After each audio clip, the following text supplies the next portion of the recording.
Greetings, citizens. Hey you beautiful, creepy human being you, and welcome to today's true crime video. I am so happy that you are here. I am so happy that somehow in all of this that we're forced to deal with on the day today, today you and I were able to find each other on this crazy little planet that we call home. My name is Brittany or Bratterstein, whichever you prefer, and today we're going to be discussing the murder of 22-year-old Haley Anderson. But before we get started, if you have not yet had the pleasure, please make sure to join the Brat Pack by subscribing and ringing the bell. I put out a new video every single week, sometimes 2 a week, and I would love to hang out with you. Yes, you specifically you, but I can only do that if you join the Brat Pack and become one of us. Now, before I get into the details of today's case, I first need to say a big thank you to the sponsor of today's video, and that is Dossier. Now, if you've been here a while, you would be familiar with Dossier, but if you are not familiar, don't you worry, you're about to get familiar with Dossier. Dossier is a fragrance company, and for the longest time, you've heard me tell you about how their perfumes rival luxury brands, but at a fraction of the price. Where most perfumes can cost anywhere from $50 to hundreds of dollars, Dossier's perfumes range anywhere from $29 to $49, and they offer bulk deals with up to 25% off, and also free shipping for 3 or more bottles. So there are tons of ways for you to save money when shopping through Dossier. And did you know that they are branching out to a new area of the scent market, that they have branched out to a new area of the scent market, and they are making candles. They're making candles that are inspired by some of their best-selling and most wonderfully smelling perfumes. Well, they did. And I got this big guy right here, and this is a scent that I have gotten time and time again. This is Floral Marshmallow, which is inspired by the perfume. Well, this is a Floral Marshmallow candle, which is inspired by their Floral Marshmallow perfume, which was initially inspired by the Killian's Love Don't Be Shy perfume. And it smells so good. I have that perfume as well. And I like to get the candle because I have the feminine urge to smell like my home. If I ever leave my home, I can take it with me. And I'm so excited to burn this in my new apartment that I'm moving into in such a short amount of time. At the time you're watching this video, I've probably already in, and my house now smells like Floral Marshmallow. So that's going to be a great time for me. And another thing that's great for me is the fact that Dossier is a cruelty-free fragrance company, and most candle companies are not. I don't know if you know that. Most candle companies are not.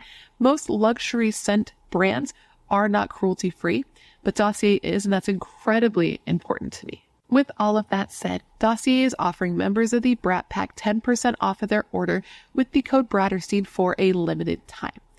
Now, their perfumes are already so affordable. Their candles are already so affordable. Their website is already so affordable, and there are so many ways to save money. I don't believe you're going to find a better deal out there. So make sure to click the link in my description box to shop at Dossier and use the code BRATTERSTEIN at checkout to get 10% off your new favorite perfume, diffuser, or candle today. Now, I just want to say a big thank you to Dossier for partnering with me on today's video. It's partners like Dossier that make it possible for me to put out videos as consistently as I do. And a big thank you to you guys for always being so supportive of all my sponsors. You rock. Don't ever change. So let's go ahead and get into this video. This video is on a case that I've had on my radar for a while, ever since I saw an episode of Haley's case on 48 Hours.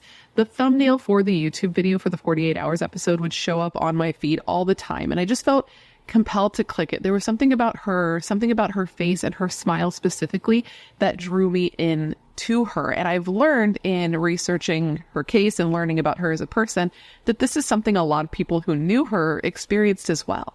Haley seemed to be a beautiful person inside and out, the type of person who positively affected everybody she came in contact with, and the type of person who just had this good, trusting nature. And that good nature that she had, that trusting nature that she had, led her to open herself up to somebody who did not deserve her, who would go on to murder her, and then led to a manhunt that spanned a 2-country manhunt. So today I'm going to tell you the entire story. I read all the things that you do not have to, and at the end of this video, I want you to answer the question of the day. I'm going to give it to you now so you can have it kicking around in your brain as we go through the story, but of course I want you to answer once you have something to go on. But the question of the day is this: do you believe that femicide should be a charge that exists in the United States? Let me know all your thoughts in the comments below after we go through the details of this case. And now, with all of that said, come gather around and let me tell you the story of the murder of Haley Anderson. Our story today begins on March 9th, 2018, and it's on this day that 2 friends, this is Josie and Michelle, are pulling up to a home on Oak Street, which was on the west side of Binghamton. I believe is how you say it. That word just gets so messed up in my mouth. But this was in Broome County, New York, which is reportedly a decently sized city that has its fair share of violent crime. Reportedly, there were 5 to 6 homicides a year in this area. So they get to this home, they go to the door, they knock, and they get no answer, but they do not leave. They are not leaving this place without some answers, because so what had happened here is that their friend and roommate, Haley Anderson, was missing. And at this point, she had been missing. Nobody had heard from her at all for over 24 hours. And that was very unusual for her. Now, Haley, she was fiercely independent. So it wasn't weird for her to go MIA physically, but it was weird that she went MIA digitally. Like, they had not heard from her at all. No calls, no texts, no posts on social media. And this was in the age, well, I mean, we're still in the age of social media. So that was strange. Now, even though her friends couldn't find her physically, they were actually able to find her digitally. So I guess what happened is that they all had an app. I believe it was. It's the Find My Friends app. Is this a thing? Have you used this? I personally have no friends to find, but Haley did. And so her friends were able to use this app, I believe it was, to search for her last known location, or the location that her phone was currently in. And that's what led them to this home on Oak Street, the home of Haley's ex-boyfriend slash fling, Orlando.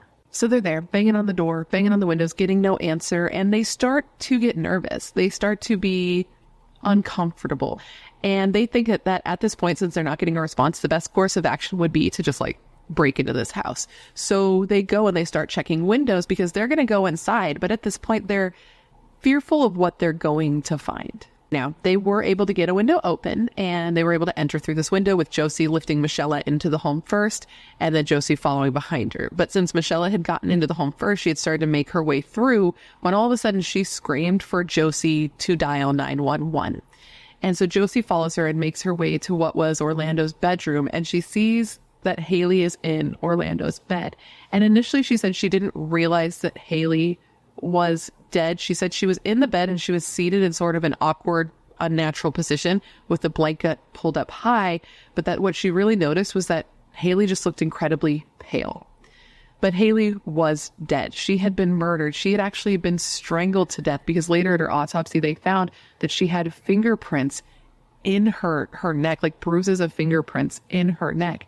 And Orlando was now missing. Now, let's go ahead and go through this case. Let's go back. And first, of course, I want to talk about Haley, because she is the most important person, most important thing in this case to discuss. But then I'm also going to talk about the history. I'm going to talk about Orlando, how we got here. And then I'm going to talk about the legal and all the hoops that authorities had to jump through, because homeboy literally fled the country after killing Haley. So Haley Anderson, a girl who is referred to as a literal sunshine, was born May 9th, 1995 to parents Karen and Gordon. She was the first of 2 daughters, the eldest, with her little sister Maddie being born a few years later. So they were close in age and able to be friends in addition to sisters. And they were close friends even into their teenage years. I saw on Haley's Instagram page that she had made several posts that were dedicated specifically to her little sister and how much she loved her and how good of friends they were.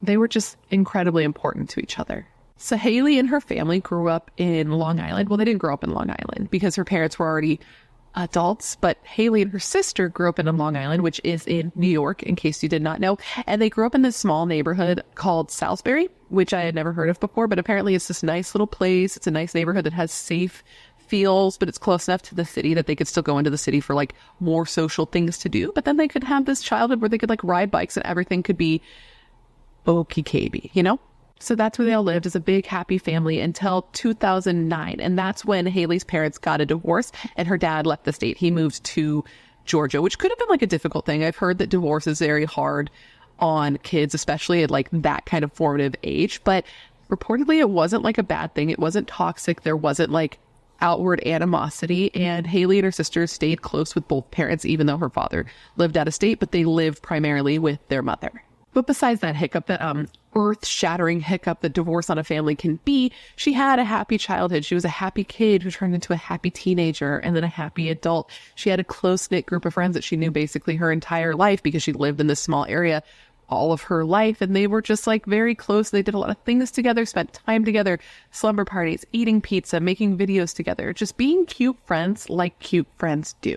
And these friends loved her, dude. Like everybody who knew her loved her because she was just such a good person and a good friend. She would be the person who would sit with you and watch you play guitar because seeing you happy and in your element made her happy. Or she was the friend who would push you to do things that you wouldn't normally do because she knew you'd like it, even if it was something as small as eating pistachio ice cream. And truth be told, she would be right and you would like exactly what she would recommend. She was just very much trying to enrich people's lives, even if it was just in a small way. Because if you think about life, if you really think about your day to day, it is the little things. There's one or two moments, right? A la Deadpool, 1 or 2 moments to be a hero, 1 or 2 moments to have something happy happen in your day where everything can be so mundane and so the same. Haley was that bright light that changed up your day and made it better. She was just said to be the most sensitive and supportive friend. And most of all, she was just happy. She was so happy. She was so happy that she once had to ask a friend what depression felt like, which cannot relate. And she was so happy that she even had a tattoo that said, quote, "Let joy scream over pain." She was in many ways a typical college student, 22 years old, very fun, sweet, energetic, always taking photos and videos with her friends. She loved being outside at the beach or skiing or hula hooping, actually, which can't do that. And then in school, she was also very athletic. She played hockey and she ran track and she loved to travel, even getting to go abroad in high school. And she loved Friends, watching reruns every night when she went to sleep. And she could quote every line, which that is my best friend. My best friend is literal sunshine and can also quote every line of Friends and watches it every night when she falls asleep. But of all the wonderful things about Haley, the things that stood out the most was the fact that she was kind, with people saying there wasn't anything in her that even resembled a mean bone in her body, and that she was just so happy with this smile and this laugh that was distinctly her. And just the thing that they really miss, they miss her smile, they miss her laugh, and just her overall presence. One of her friends after her death said of her, and I quote, "She was the warmest person. I didn't know anybody who didn't like her. Her laugh was contagious. I would always be laughing just because she was laughing." People who knew her said she was the type of person who was just radiant. Like if you were to throw her in a room with a bunch of strangers, they would all be friends within 5 minutes because she just made people feel comfortable, made people feel important, and made every situation fun. And something I read about Haley that really stuck with me, of all the things I read, this is the one that hit my heart the most. And it was that a friend of hers said that usually when somebody dies, when you lose somebody, everybody says you don't know what you have until it's gone. But when it came to Haley, that wasn't the case because every single person who knew her knew what they had when she was there. And that just really, oh God, it just really got to me because I lost somebody who I cared about. It's been about a month now. And during his funeral, they said the same thing. They said the same sentiment that they referred to him as a comet and that, you don't know what you have till they're gone. And I remember turning to a friend of mine who was at the funeral and telling her I just so disagree with that statement because I feel like every single person here knew what they had when he was here. And so to hear that about Haley, it told me everything I needed to know about who she was. I just get it, but moving on. Haley was a bright light. She would play music and play PlayStation 2 or even jump around and have dance parties. She literally found the best in every situation. Even if it was just kicking rocks, she'd have fun and she didn't care about who you were, what you looked like. She loved you and she wanted to be loved. She was special and unique and had a zest for life. But in addition to being a good time, she was also a very hard worker. She was the type of person who would study for tests for days and she would always do super well on them. Her family said that she was very headstrong, but in a good way, and that she was determined to be exactly who she wanted to be in life, to do exactly what she wanted to do. She would not accept a life that she did not deserve, and she would take everything that the world offered to her without apologies. Once she graduated high school, she knew for sure that she wanted to go to college, and she knew for sure that she wanted to pursue nursing specifically. So she started putting in the work, she started prepping, she started researching different schools. And once she visited Binghamton University, she knew that was the school for her. And her mother said of this, quote, When she was setting out looking at colleges, we went to Binghamton University and she walked on campus and she fell in love with it. It was just a good fit for a school. It wasn't too far from home, which was good for her family because her mother, who you could just tell loved her so much, by the way, which obviously mothers love their kids, but just I felt the pain in this woman whenever I would hear her talk. And she talked about when she dropped her off at the school and how she cried. But it was just a good school. It had the nursing program so that she could, pursue what she wanted to pursue. And it was just said to be a really good college. So this was a really exciting time for her. She was going off to college for the first time. She was going to be away from her family for a significant amount of time for the first time. And that was tough, because she was really close with her family. They were like friends in addition to being family. They even had weekly game nights, which Haley loved. But it was time to, grow up and move on, spread your wings as an individual, as an adult. While attending school, she got an on-campus job at a coffee shop and bakery that was inside the library at the school, which was no surprise because, again, she had incredible work ethic, even taking the time to work at an ice cream shop with her sister when she'd come home for school breaks. And at the time she was killed, she was a straight A student at the university, which was no surprise, right? She had always been incredibly smart, kicking ass in high school and even being a tutor.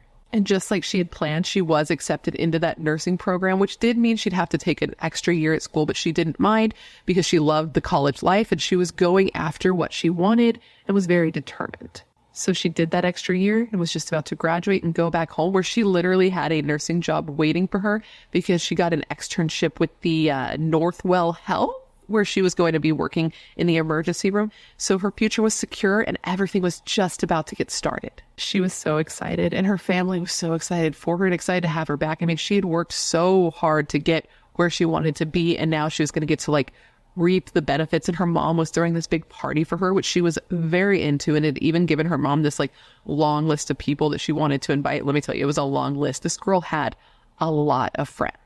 It's just so sad because it was such an exciting time for her, man. She wanted to be a nurse more than anything. Her ex-boyfriend said that she just wanted so badly to be able to help people. Gordon Anderson, Haley's father, said that his daughter was a kind, compassionate person who always saw the good in people, and said she was the type of person who really would have made a difference in the world. That was her thing. She wanted to help people because she loved people. And she was the type of person who trusted anyone, talked to anyone, and she was really just a peaceful, loving soul, which some dickbag took advantage of. So with that, let's start talking about Orlando Tesoro, because it was clear from the moment people found out that she had died, it was clear who would want to hurt Haley, and that was Orlando. Orlando was a guy that Haley had met in college, and like Haley, Orlando was in the nursing program, and like Haley, Orlando was said to be a likable guy. Not that Haley is a likable guy or was a likable guy, but they were both said to be likable people. Orlando was said to be the type of guy who was very charismatic, the type of guy who knew how to push a person's buttons in the right way to get you to like him and laugh with him and have fun with him. Orlando was from Miami, but he had not only lived in Miami. So, he was from Miami, that's where he was born, but he had spent time living in both Nicaragua and the U.S. And he came from a good family. His father, who had passed away shortly before, I believe months, I think, before Haley was murdered. His dad was a doctor. So they came from a good, financially stable household. And actually, because his father was a doctor, that's why he'd gone into the nursing program to sort of follow in his father's footsteps. So he had been living in Nicaragua at the time and had come back to the U.S. to take this nursing program and go to college. He was said to be a really good student. His friend and a roommate said that he worked super hard in school, but he was also the type of person who could balance doing well in school and going out and having a good time. So he'd go out and party, he'd drink, he'd dance. He was a social butterfly. He was just said to be a lot of fun, but he was also the type of guy who was said to go out of his way to make sure you were also having fun. And if you were down or not feeling the best, he would go out of his way to make sure that he could put a smile on your face. And he was said to be very kind and respectful. People who knew him loved him. They said he was great, very bright, very smart. He was said to have had the most promising future of basically any of the friends he had, which is why after he went on to do what he did, a lot of people had trouble believing he could have done it. But here we find ourselves. So even though the two, Haley and Orlando, had a lot in common and had even met earlier in their college careers, because, you know, they had the same goals and had similar classes. They didn't become friends until Haley's 4th year of college. And that's when they actually officially met and like sparked up a friendship. And this was actually, how many times have I said actually? Actually, too many times. But this is when they met at Haley's ex-boyfriend Kevin's party. He had like an off-campus apartment and he was having a party there, which I feel so bad for Kevin, dude. I feel so bad for Kevin. Kevin was Haley's on-again, off-again boyfriend. He was also from Long Island and then ended up going to the same school as Haley. And he really seemed to love her, dude. He said that she made him feel like a kid again. And he thought the two were going to end up together. But at the time that they were in their relationship, it was just too serious for her. She didn't want anything that real and that intense while she was in school. She wanted to finish school and see what the world had to offer to her before being tied down into something that was so real and meaningful. And it's not that she didn't love him, because she did. She just wanted to see what life had to offer her before building a life around somebody else. Like, she wanted to move to California and get a van and do van lifing for a while and be like a traveling nurse, because her mother said that she was like a real hippie type of girl. So they did date. They did spend time together. He did come home and meet her mom, and everybody who knew them knew they were a good pair. Haley was just kind of in the mindset that if they were right for each other, they would find their way back to each other in another time in life when the timing was just right. So in the meantime, she was enjoying being single, being free, meeting new people, which leads us back to Orlando.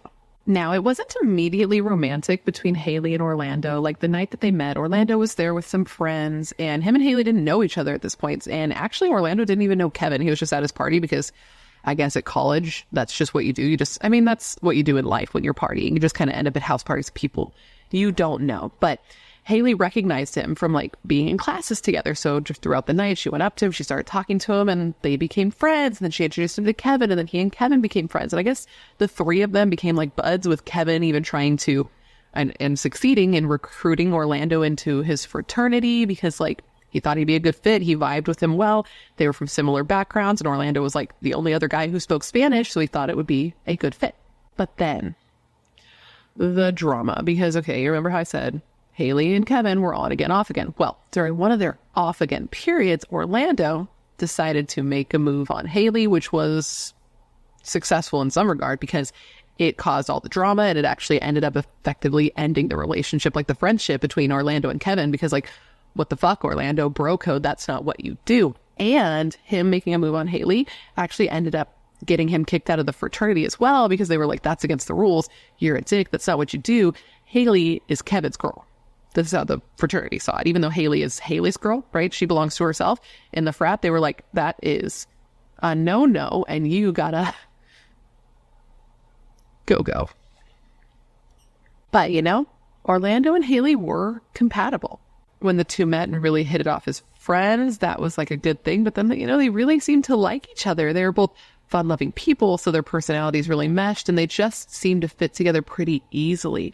And they enjoyed spending time together, and it was clear to those who saw them as like a couple or whatever that, you know, they seemed to have fun together. They're both compassionate and understanding, but they also were both able, or it seemed to be able, to live their own lives with their own goals and their own friends.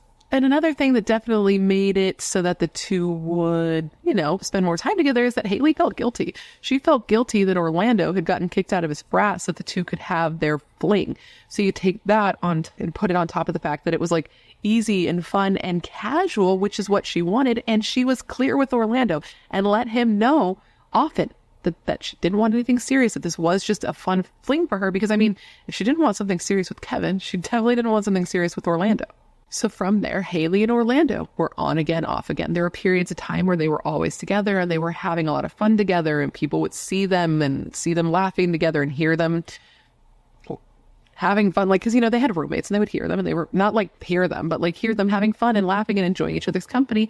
And then other times there would be a long period of time where they weren't vibing, so they weren't really seeing much of each other. But here's where the issue was, is even though for Haley, it was very casual, with her friends saying that their relationship was actually mostly platonic and they were more friends than friends with benefits.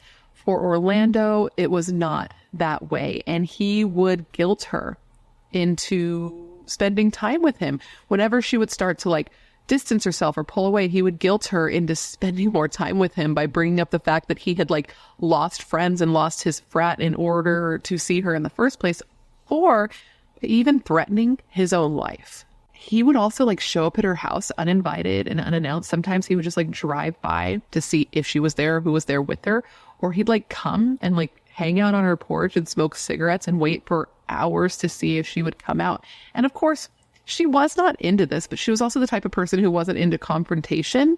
And at the end of the day, she did care about him and he was like a friend to her. So she didn't want to tell him like, you need to go. This is weird. So her friend and roommate, I think it was Josie, would actually go out and be like, bro, you need to get the fuck out because this is like inappropriate and weird. Haley's friend Josie said that she got the impression that Orlando would do this, these drive-bys and these stop-bys, because he was becoming obsessed with her and he just couldn't handle the idea of somebody being there with her that was not him, and said that he was strangely possessive over Haley, even though she wasn't even his girlfriend. And even his best friend slash roommate, I think his name was Jesse, he agreed with what Josie was saying that Haley was pretty clear with what she wanted, but it was clear to him that Orlando wanted more and that she wasn't giving it to him. And this was pissing Orlando off. And we have an example of this anger, this frustration that Orlando was feeling, because one day there was a party at Orlando's house, okay? At his apartment, his home. Where Orlando lived, there was a party and Haley was there, right? And it was at this party that Orlando learned that Haley and Kevin were on again. They were seeing each other again. And Orlando got pissed. I'm sure, I know he was drinking that night. He was probably drinking before he learned this information. And you know how people, I mean, he was said to be, based on what he did, he obviously was an angry guy, but we know that alcohol can also make people even more angry. So he goes up and he confronts Haley and he's rude to her and he's yelling at her and it's this whole thing. And then all of a sudden he tries to cool it. He's like, oh, I'm so sorry. And he starts pouring drinks and shots for her and her friends, trying to de-escalate the situation. But it still happened. And then that night, Kevin spent the night at Haley's house. So the next morning, Kevin comes out of the house. He goes to leave. He's going to go do life as one does. And when he goes outside, he sees that someone has slashed all the tires on Haley's vehicle. So he goes in, he tells her, she comes out like, what the fuck, bro? And starts recording, like takes a Snapchat video of this. And she posted it on Snapchat. So because of that, the video exists. You can see it online. And that's because a friend of Haley's, one of her childhood friends that she grew up with, I believe her name was Sydney.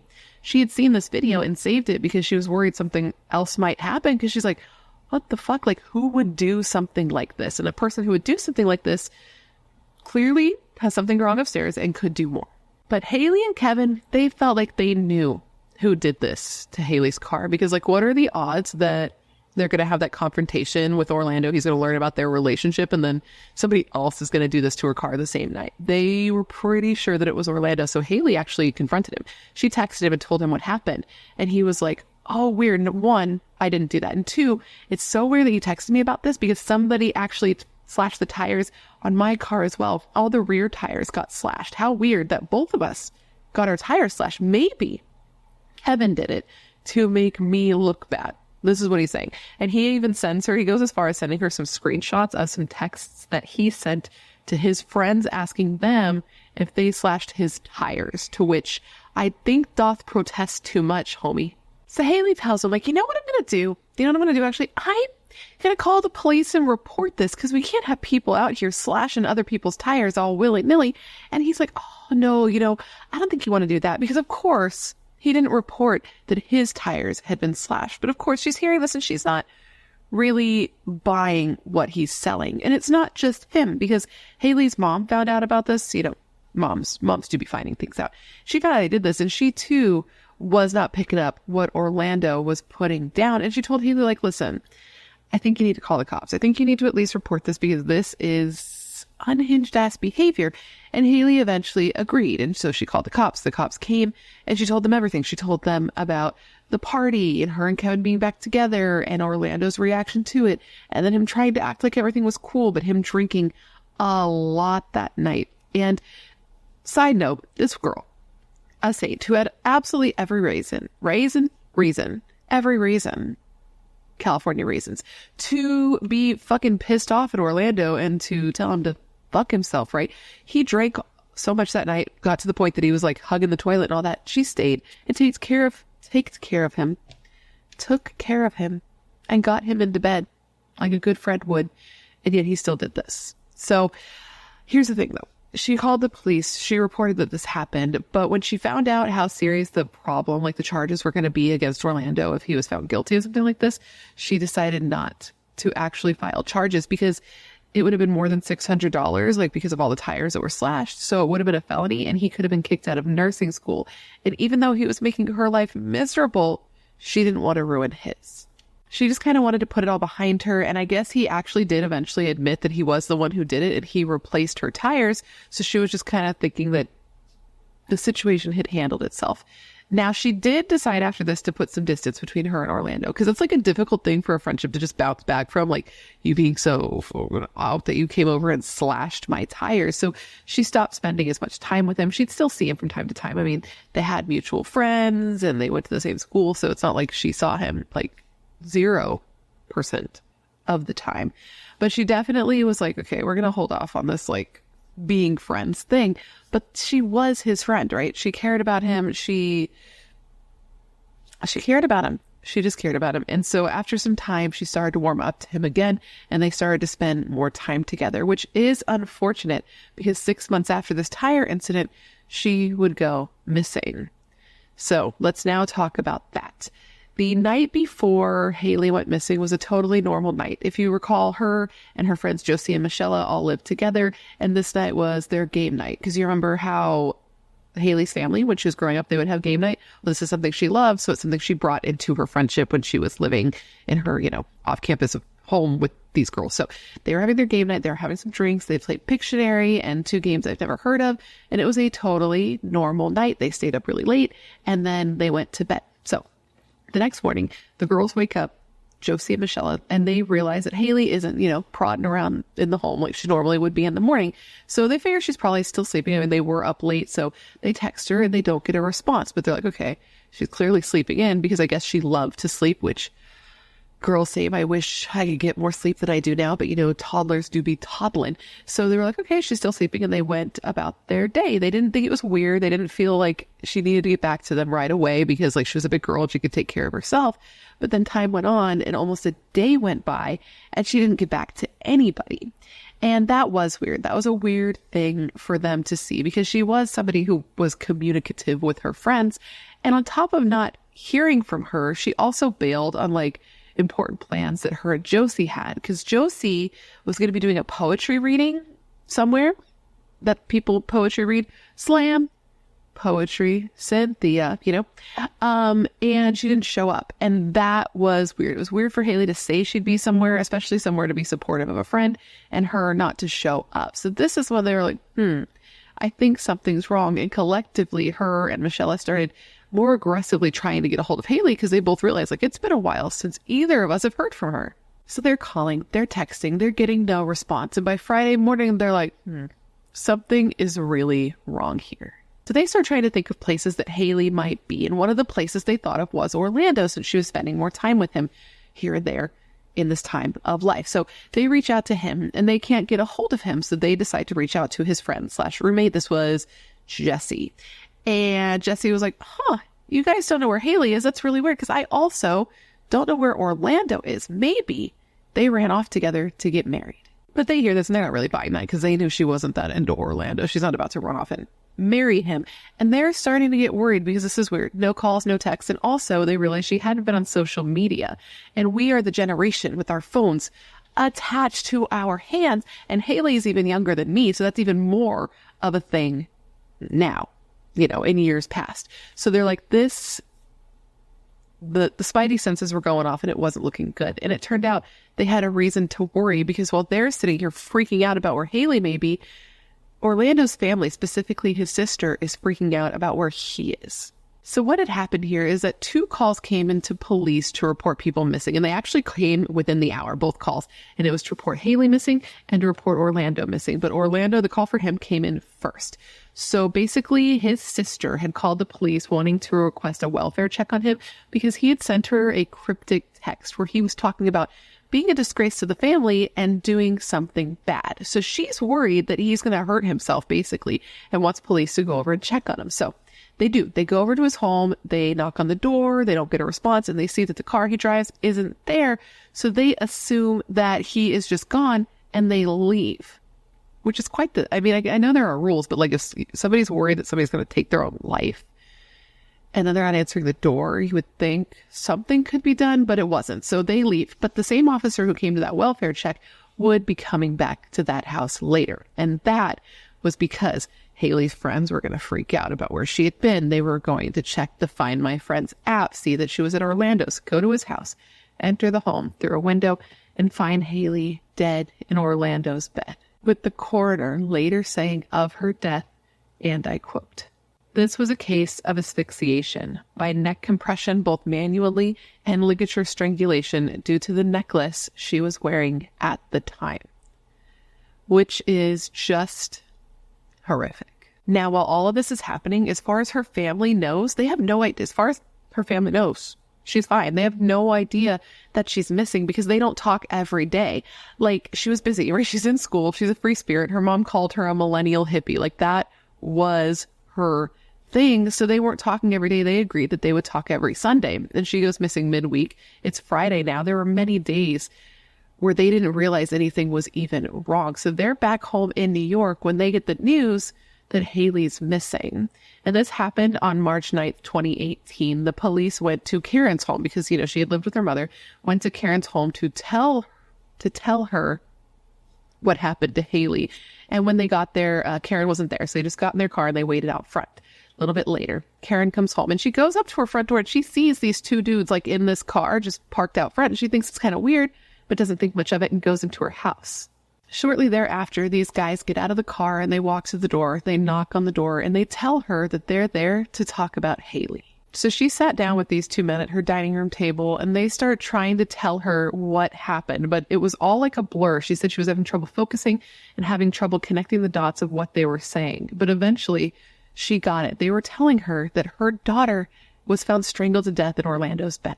She said when she got this news, she was just numb and she was angry and she was upset at herself for not pushing Haley harder to press charges against Orlando when he slashed her tires, and for not expressing to Haley how much of like a red flag behavior this really was. And I guess she was so inconsolable at the time that the cops waited for one of her friends to come over and sit with her before they would even leave after giving her the news.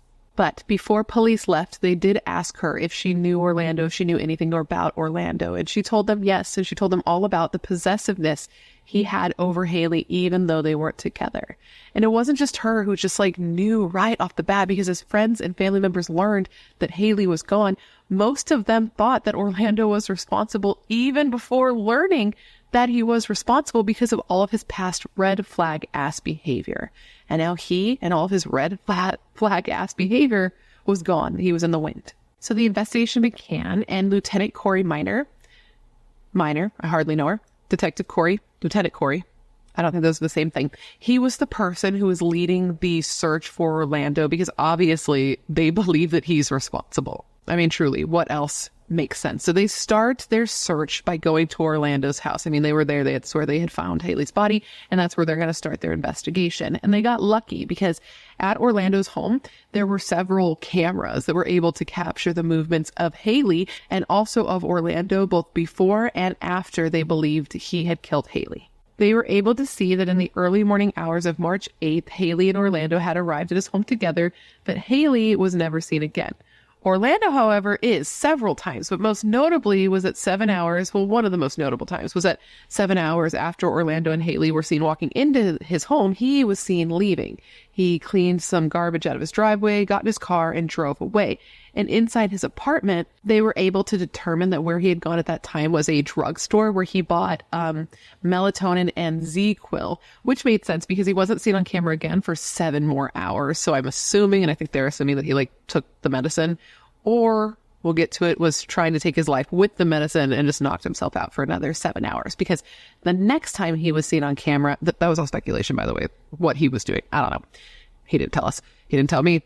Anyways, he's seen again 7 hours later, and this time he's going into the basement of his home.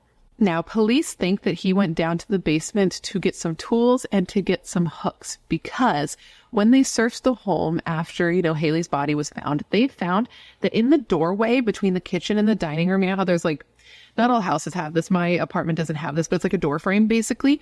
On the door frame, there were these little hooks. I'm going to put a photo, but there were these hooks screwed into the door frame, and there was a necktie that was strewn through the hooks. Below that, there was a blanket and some blood. So what they believe he did, and also there was like the tools on the counter, the things he had used to put these hooks up. So what they think happened is that he had tried to take his own life, that he had tried to hang himself from the hooks with the necktie. It had failed. He had fallen. He had injured himself, hence the blood, because Haley did not have any injuries that would have caused blood, and the blood was his. They were also able to come to this conclusion that he had tried to take his own life, not just because of what they saw, which was pretty compelling, but also because of something else that they found, which was a note that he had written, which seemed like a suicide note and also a confession. It was written in Spanish, and he, apologized. He said he never thought that he was capable of doing what he had done, and specifically apologized to his mother. And he also wrote in the letter that he was going to go and see his father, which, if you recall, his father had died. I believe it was 5 years. I think I said months before, but I think it was actually 5 years prior to this. But he didn't take his life, and he was seen on camera one more time. Well, at least he was seen on camera at his home one more time. This was 16 hours before Haley's body was found. He was seen packing up and leaving. He grabbed suitcases, he got in his car, and he took off. He then drove 3 hours to the airport, where he got on a plane and flew to Nicaragua.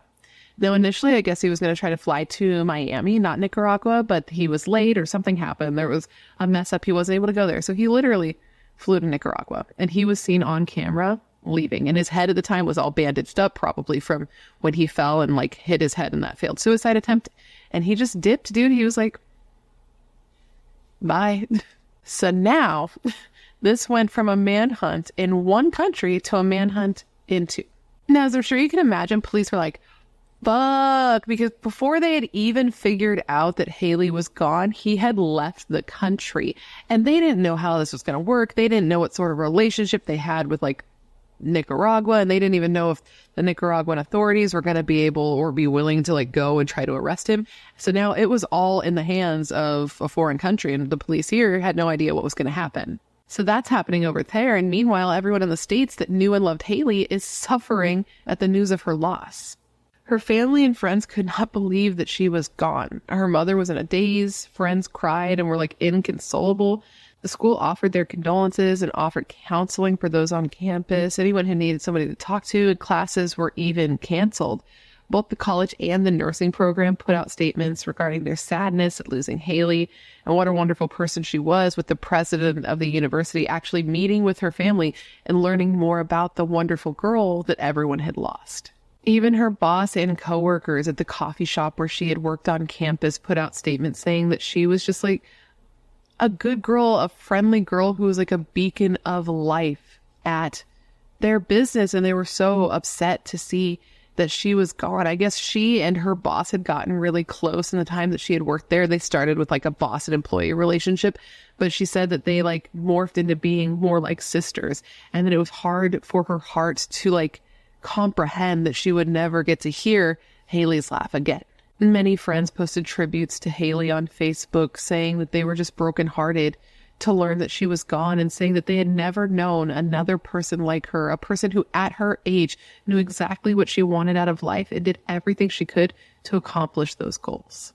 And because of that, actually, after her death, her family set up a memorial fund in her honor, with all donations received in her memory being donated toward the fund to help somebody else that was like Haley, who had the desire to help others, go to the university's Decker School of Nursing, just like Haley was. And while we're on the subject of the school and specifically the campus, her father, this part got to me, man, because I can't imagine how it felt to be him, but he went to her off-campus apartment and he cleaned out her room after she was gone. And later he talked about that experience at her funeral, which we will get to when we talk about her funeral. But I just cannot imagine what that would be like for that man. But for now, let's get back to the investigation, because remember, Orlando has taken off and he is somewhere in Nicaragua. And police in the U.S. are not feeling confident that police in Nicaragua are going to do the job in finding him. And I don't know the political climate at that time or at this time, to be quite honest with you, between the U.S. and Nicaragua and things like that. Unfortunately, I would not consider myself to be a cosmopolitan, but the police in the U.S. were basically like, I don't know if they're going to do their job. Like, that's what their sentiment was. And I guess for the first few days of the investigation, the police over here heard nothing. So interestingly, we actually do know sort of what he was doing at that time, because 48 Hours actually did some legwork on this case when they did their episode covering Haley's murder, which is how I learned about this case. They actually went to Nicaragua so that they could be where he was and walk where he walked and drove where he drove. And I guess they learned that after he got to Nicaragua, his mother picked him up at the airport and they drove 3 hours to his hometown of Chinandega. Lord help me. So this is where he was, hiding out in the family home that he grew up in across the street from the church that he and his family attended, while Haley's family and friends are in the U.S. wondering where he is, dealing with the fact that he strangled her to death with his bare hands and then just disappeared, like bye. But it wouldn't take long before they did get some information, because he got caught pretty quick. Okay. 4 days after he arrived in Nicaragua, his mother ended up driving him an hour south to a larger city so that he could receive medical attention for self-inflicted wounds because he tried to take his own life. So while he was at the hospital getting help, he also ended up getting caught because somebody there must have recognized him, because again, his story was actually all over the news and had been in the media for days since he arrived there. So he was easily recognized and promptly arrested. Just 4 days after Haley's murder, he was taken into custody and he was held in a prison in El Chipote, I guess is how you would say it, which is about 40 miles away from Managua, the country's capital, which is what the local news said. I can't speak English, you know what I mean? Like,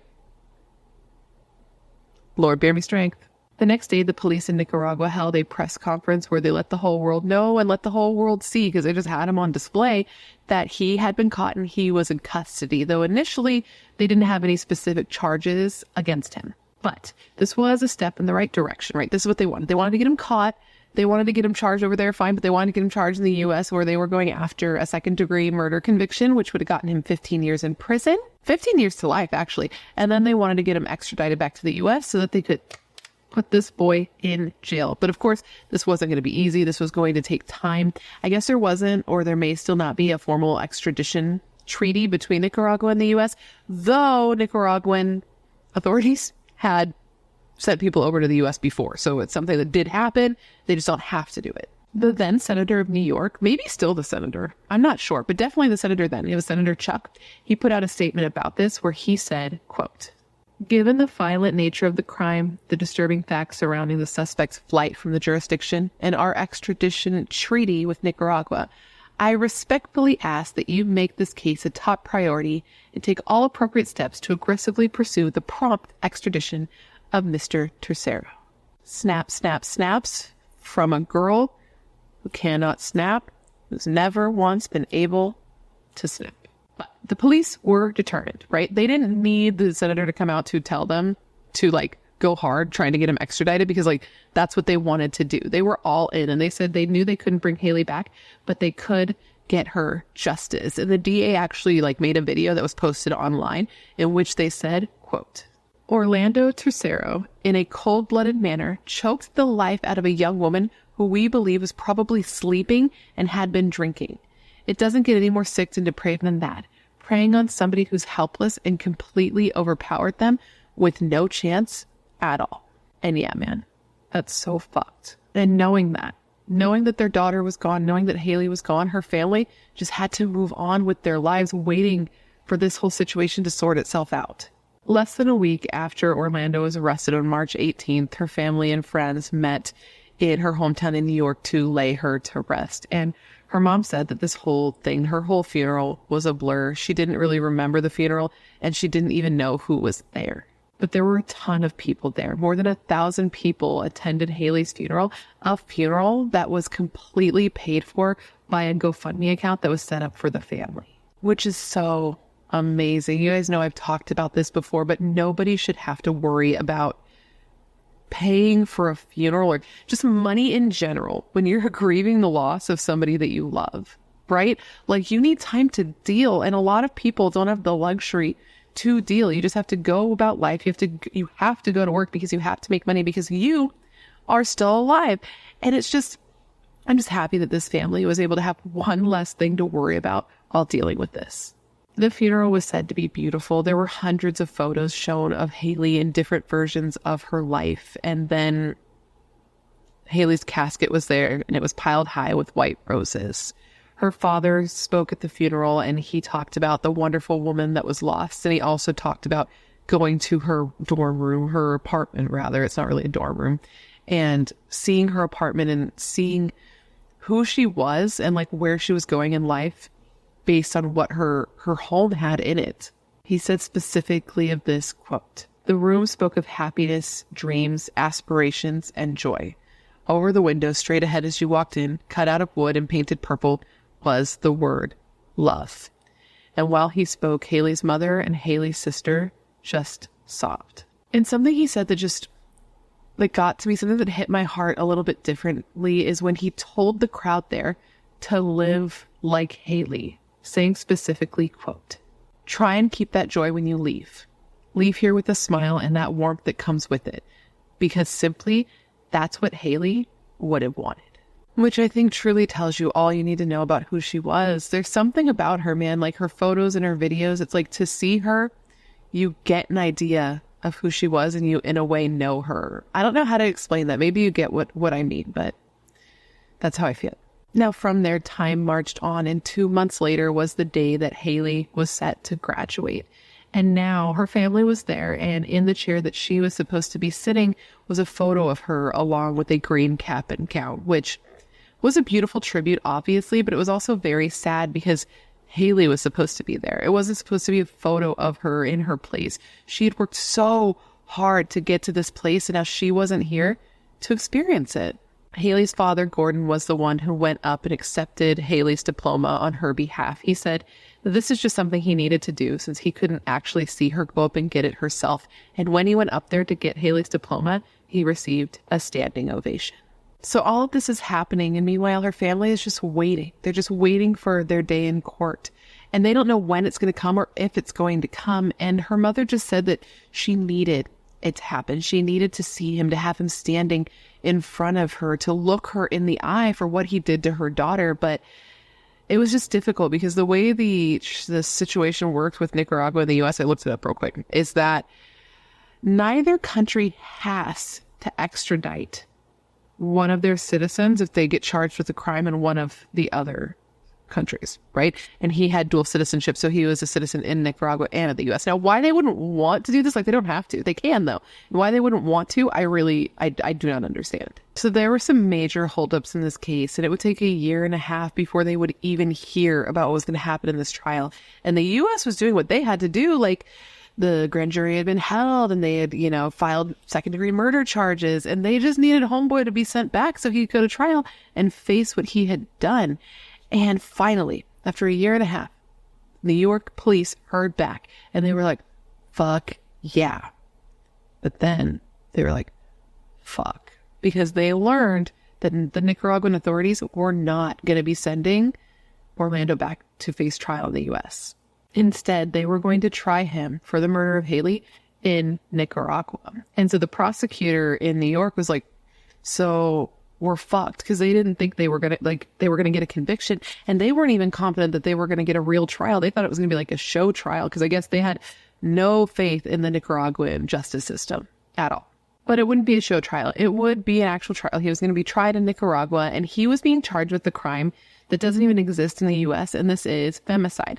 Now, you may recall, if you've been here a while, that I did cover a case where somebody was charged with femicide, and this was the murder of Tatiana Spitzner out of Brazil. And if you've been here, you may remember that it was the video where I said in the video that, like, I was having trouble with the translation because all of the articles were in Spanish, and you guys roasted me in the comments because in Brazil they speak Portuguese, and first off, I was like 9 months pregnant when I was filming that video, and also I am uncultured, okay? But I was like, you guys roasted the shit out of me. I remember just telling my husband, like, the number of comments that are making me feel real dumb But anyways, Orlando, he's being charged with femicide in Nicaragua, which does anybody else, when they hear Nicaragua, they just think about that clip of Theo Vaughn?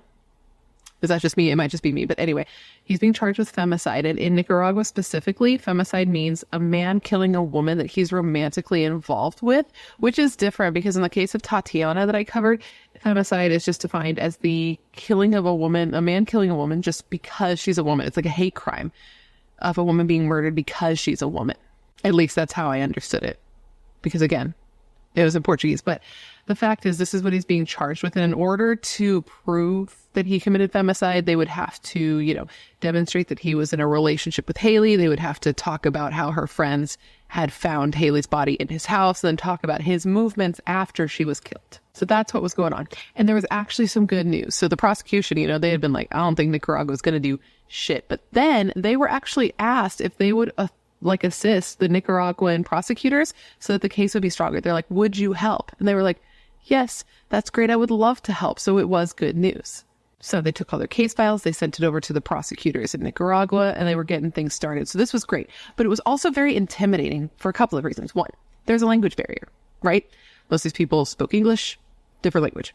So that's number one. Two, they only had 8 days to get ready for trial, which is crazy. Like, it happened so fast. I don't know if it's just that things happen quickly over there or that the Nicaraguan people took too long to ask. I really don't know the situation, but 8 days to get ready for trial. And three, another thing is that they were going to be doing it all virtually. Okay. They were going to be doing the trial by video chat. So anybody in the US who needed to be used as a witness, needed to talk, was going to be doing so by video chat in English, and then it was going to be translated. And, Haley's family was going to be watching by video chat. They couldn't even be there in person. And then a judge, not a jury, was going to determine Orlando's fate. Now, this was all very foreign for everyone stateside. And even though the police were doing their best to walk Haley's family through it and be there to tell them what's going on and support them, they were also learning and walking through this for the first time themselves and learning as they went. So the trial just happened because I guess over there you don't even have to enter a plea. So it was October of 2019 when things got rolling, and the prosecution's first witness was actually Haley's mother. And she got on the stand and she talked about, how Haley was very loving, very trusting, didn't like conflict, and was there for Orlando because she considered him a friend.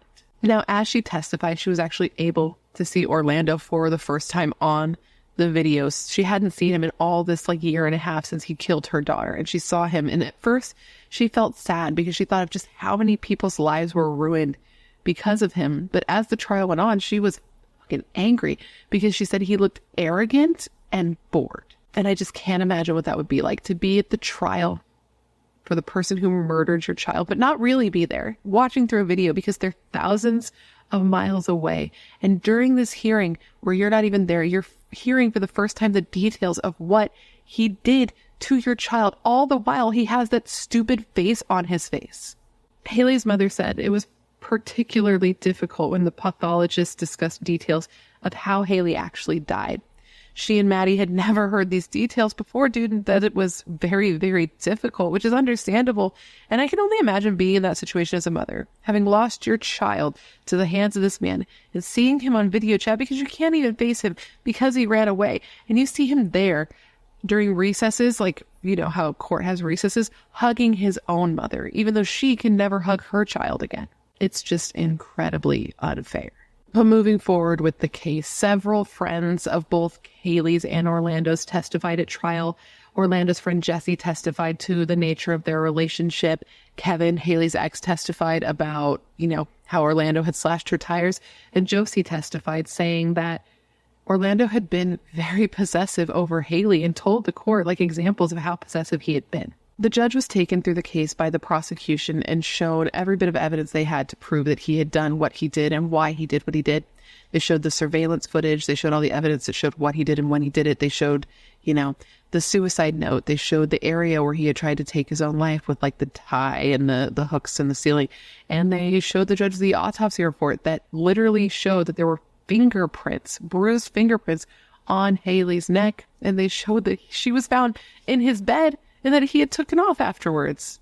Like, truly, Orlando didn't really have a case here. I mean, the defense did what they could, and what they could was to try to say what they could do was to try to say that Orlando was temporarily insane at the time that he killed Haley, that he remembered nothing, that he was under the influence of alcohol and therefore not responsible for his actions, and had also had, quote, epileptic incidents.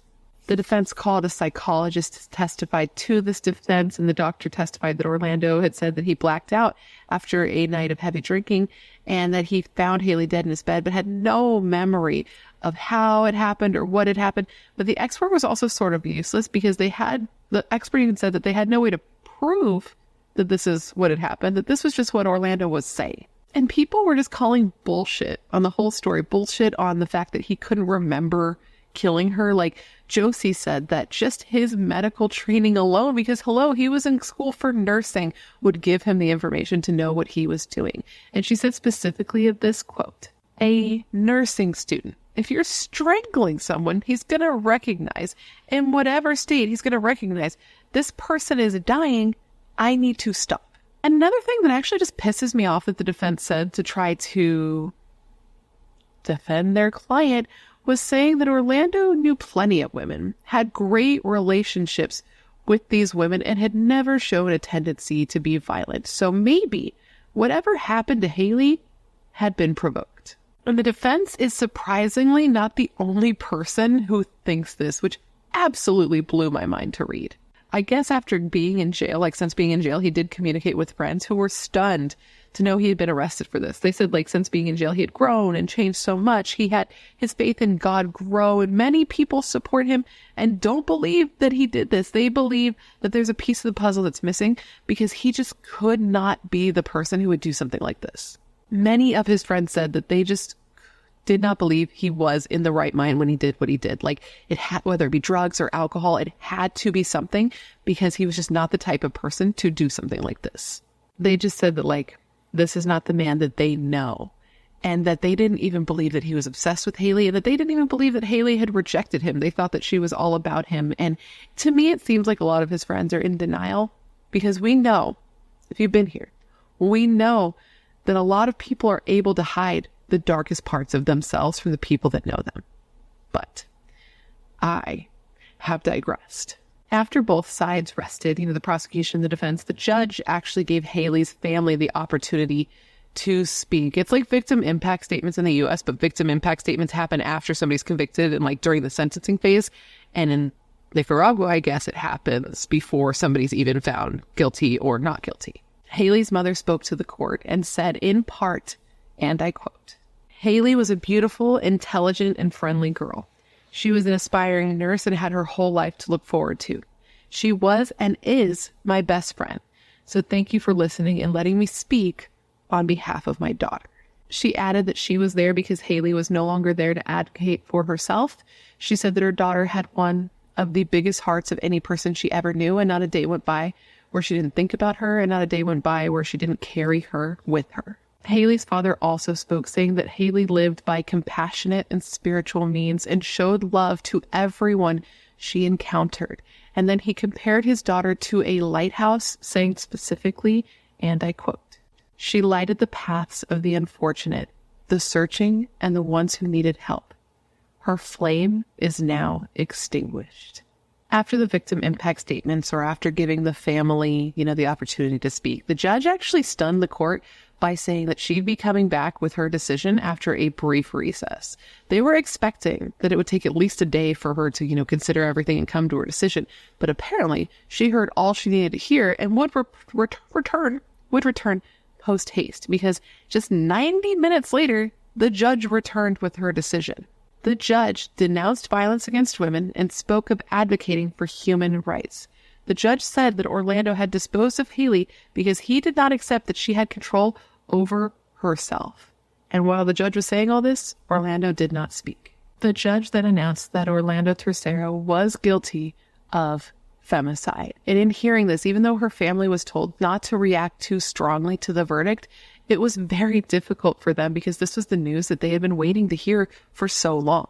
it wasn't closure per se, and they didn't feel better, but it was some sort of justice, and it was the opportunity to put this portion of their hellish new existence behind them. But not quite yet, because after the verdict was read, Haley's family was again given the opportunity to speak, and Haley's mother spoke, this time speaking directly to Orlando, where she said, quote, "I hope that you get the highest amount of years behind bars because you deserve even more than that."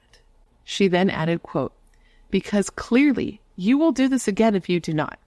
I hope that the demons that are inside you that enabled you to commit such a heinous crime are able to get fixed. Because of you, my daughter will never be able to fill her life to the potential that she had. She will never get to see the age of 49 or 50 or beyond." Haley's father also spoke to the court, saying that Orlando killing his daughter made the world a dark place, and then added specifically, quote, "I want to leave you with this.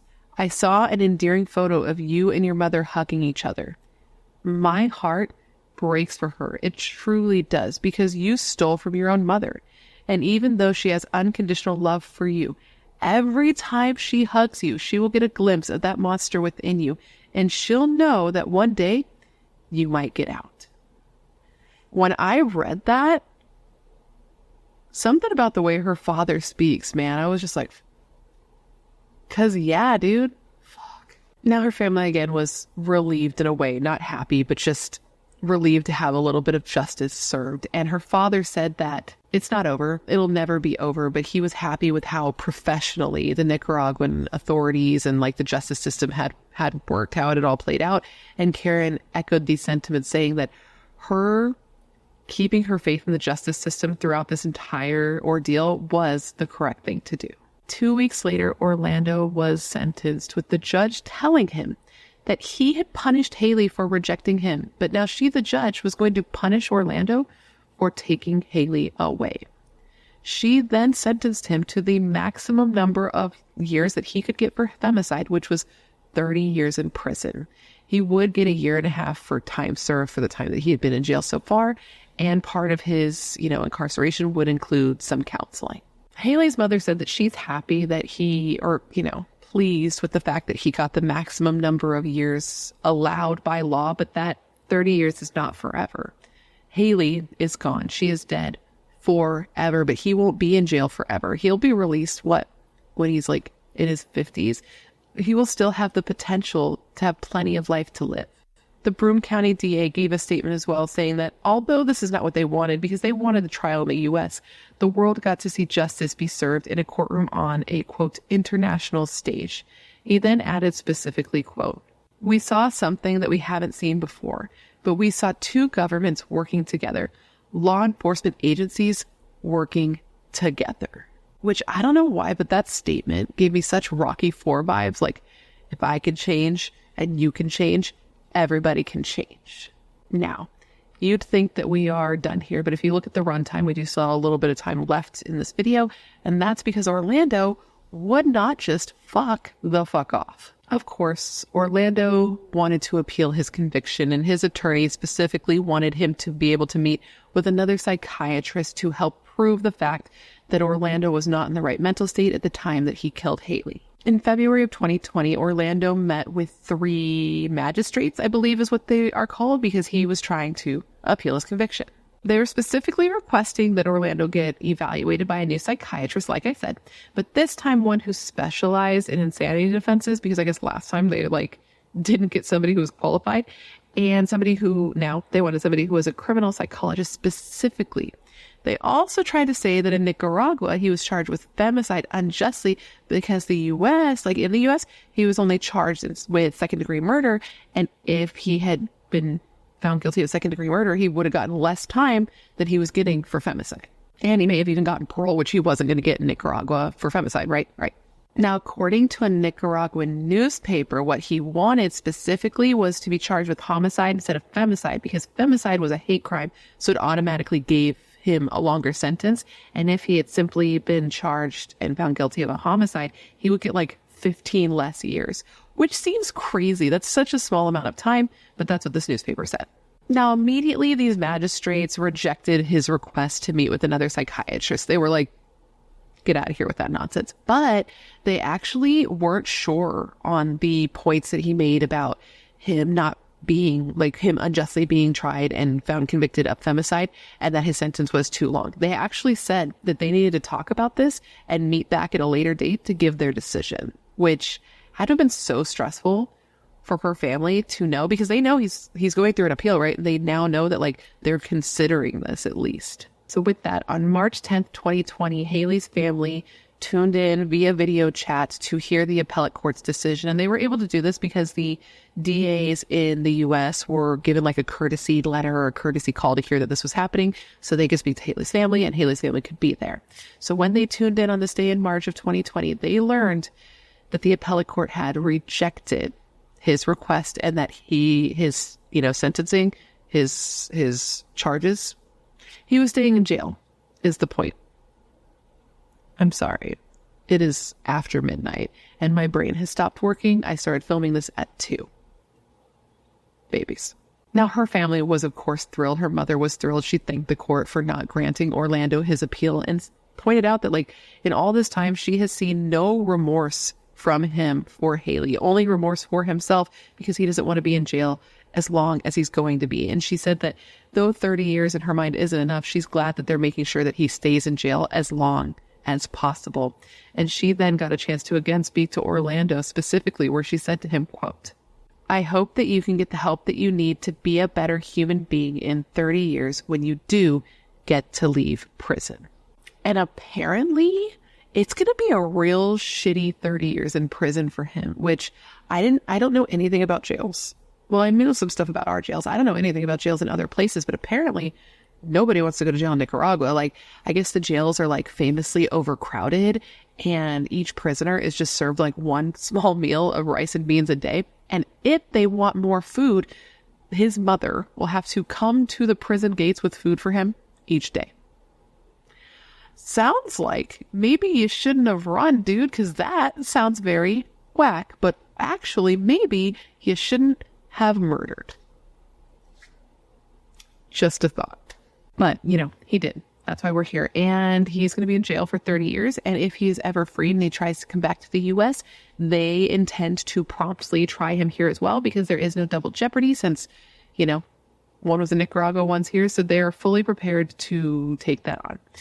And so that's kind of where we are at this point. He is in jail in Nicaragua and Haley's family is here, and they are fighting they believe that femicide should be a recognized charge in the United States, because this is a worldwide issue that is on the rise. And in the US, we don't have any sort of, charge that is that specifically. They even had a petition that was filed. I don't know if it's still going, but a petition to try to make this a law in the US. Haley's mom also said she wants to bring attention to the types of red flags that Orlando exhibited so that people can pay attention and be vigilant to avoid something like this happening to another girl. She is committed to keeping her daughter's memory alive because she had such a short life, but she made such a big impact. She just said that Haley had so much more life to live, and the fact that she's never coming home again is the saddest part for her. So since Haley's never coming home, instead her room is sort of a memorial to her. It's where her ashes are kept. And her mother just says that she wants people to remember her for the happy, quirky, hippie girl that she was. And that even though like loving all people and caring about all people and trusting all people is what ultimately led to her death, that she wants people to know that those qualities are not bad qualities for a person to have. Her father said that he wants her to be remembered as the compassionate person she was, who lived to spread joy and love and offer help to those in need, and that her actions were contagious. And I think he said it best when he said at her funeral, and I quote, "Try and keep that joy when you leave. Leave here with a smile and that warmth that comes with it, because simply that's what Haley would have wanted." And with that, my friends, is the story of the murder of Haley Anderson. I hope that my telling of this was informative. I hope I gave you all the information you would want when looking into this case. And of course, I just want to thank you for remembering Haley with me today. Now, considering everything I told you throughout this video, I want to revisit the question of the day. I actually have 2 now, and these are them. 1, do you think that femicide is a charge that should exist in the United States?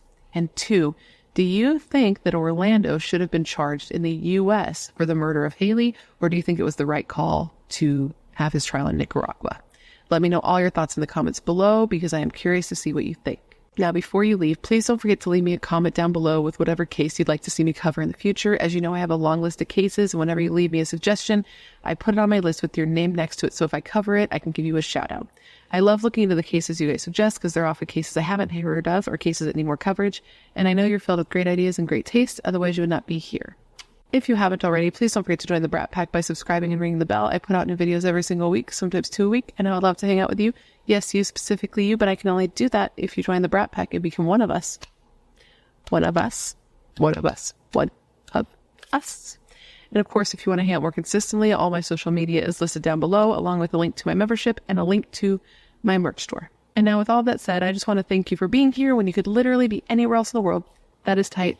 You are tight. Please stay safe and be a better person than you were yesterday, and I hope to see you in my next video.